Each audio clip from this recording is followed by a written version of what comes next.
आईला काय गरज होती हे सगळं करायची? पारू आदित्यला कुठल्याही प्रॉपर्टीच्या मोहापायी सोडू शकत नाही, हे माहितीये तुला चांगलंच.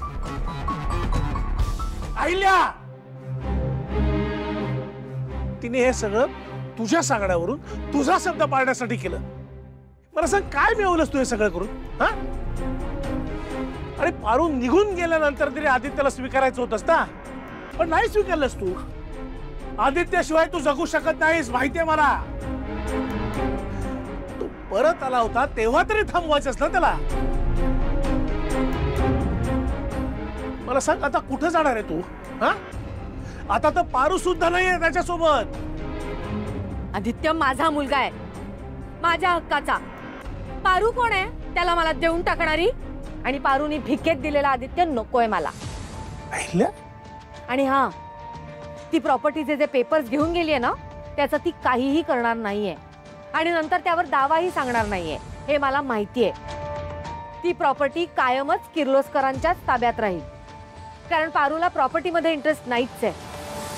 तिने आता आदित्यला मला परत करून माझ्यावर उपकार केलेत. आणि ही अहिल्यादेवी किर्लोस्कर कुणाचेही उपकार ठेवून घेत नाही. अहिल्या, खूप मोठी किंमत मोजते त्या पोरीनं आदित्य सोबत लग्न केल्याची.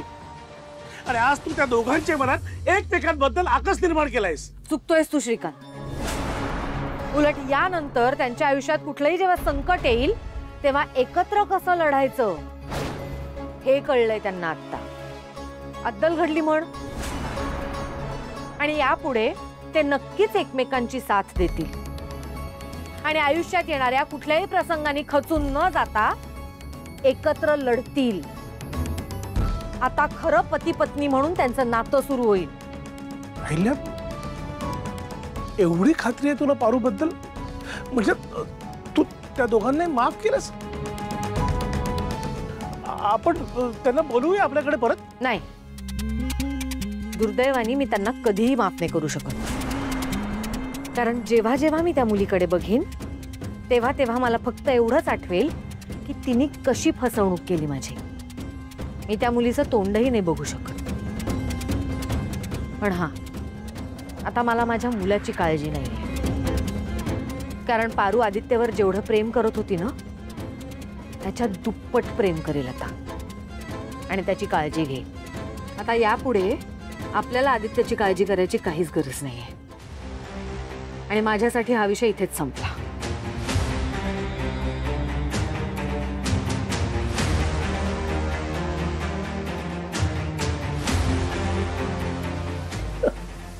आईला मानलं ग तुला. खूप खमकी निघालीस तू. आपण एक गोष्ट विसरू नकोस की तू सुद्धा एक आई आहेस. तुझ्या जागी दुसरी कोणी असते ना तर परत आलेल्या मुलाला घालवलंच नसतं, थांबवून ठेवलं असतं. तुझी तत्व, तुझा स्वाभिमान जवळून बघितलाय मी. पण आज स्वतःच्या मुलाच्या बाबतीत तुला असं वागताना बघून खरंच खूप खूप रिस्पेक्ट वाढलाय माझा तुझ्याबद्दलचा. मानलं तुला.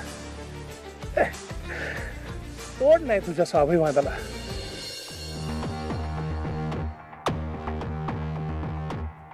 आई, तुम्ही दादा आणि पारू बद्दलच विचार करताय ना?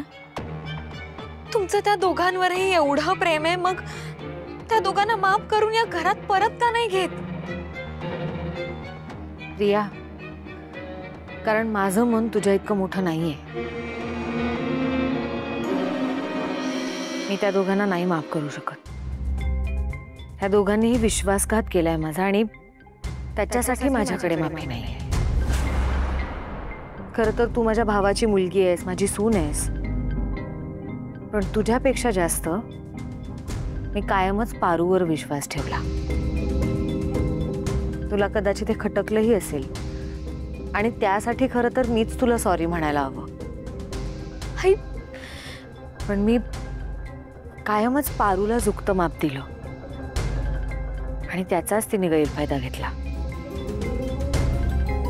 मी कितीतरी वेळा तिला विचारलं की तुझ्या मनात आदित्यबद्दल काही वेगळ्या भावना नाहीत ना? आणि दर वेळेला तिने नकारच दिला. आणि तरीही माझ्या पाठीमागे तिने माझ्या आदित्यला माझ्यापासून दूर नेलं, हे मी कधीच नाही विसरू शकत.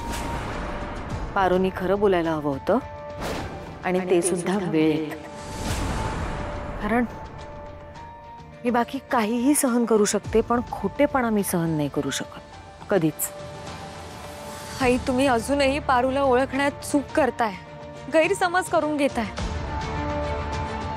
पारूने कधीच तिच्या नात्याचा किंवा आदित्य दादांवर असलेल्या तिच्या प्रेमाचा गैरफायदा घेतला नाही. तिला कधीच ही संपत्ती, घर, प्रॉपर्टी हे नको होतं. खरं तर मलाही दादा आणि पारूच्या प्रेमाबद्दल खूप आधीपासून माहित होतं. मी अनेकदा तुम्हाला सांगण्याचा प्रयत्नही केला, पण नाही सांगू शकले. ह्यात आई चूक त्यांची नाही, माझी आहे. पण बघा ना, मी आज इथे तुमच्या सोबत या घरात आहे, पण दादा आणि पारू ते मात्र या घराबाहेर आहेत. आई, पारूमुळेच खरं तर माझं आणि प्रीतमचं लग्न होऊ शकलंय. तिने खूप केलं आमच्यासाठी. पारूमुळेच तुमच्यामधले आणि आबांमधले गैरसमज दूर झाले, तुमच्यातले नाते सुरळीत झाले. आई, पारूने या घरासाठी खूप केलंय. आणि आपण तिच्यासोबत हे असं वागतोय. पारूनी या घरासाठी काय केलंय हे तू मला नको सांगूस. आणि तुला जर इतकाच तिचा जॉब करायचा असेल ना, तर तू सुद्धा जाऊन तिच्यासोबत राहू शकतेस. पारूला ते आवडणार नाही. आम्ही तुम्हाला इकडे एकटं सोडून गेलेलं पारूला कधीच आवडणार नाही. आई, प्लीज दादा आणि पारूला माफ करून घरात घ्या ना. पारू खरंच खूप चांगली मुलगी आहे. प्लीज.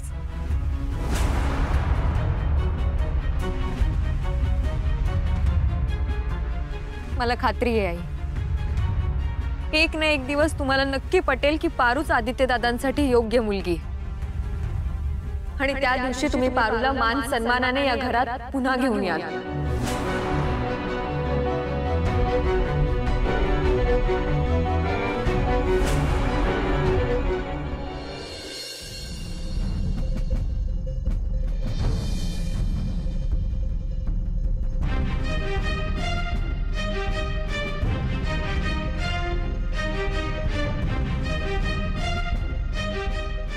तुला जे हवं होतं ते तुला मिळालं.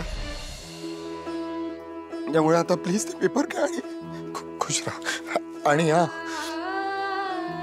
इतके दिवस जे तुला माझ्यामुळे वाईट परिस्थितीत दिवस काढावे लागले त्याबद्दल मला माफ कर.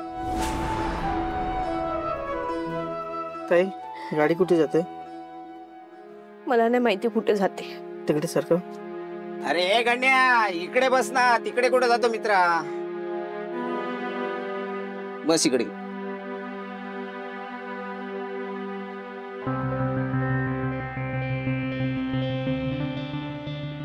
सांग ना कुठे चालली आहेस? मी सांगितलं ना, मला नाही.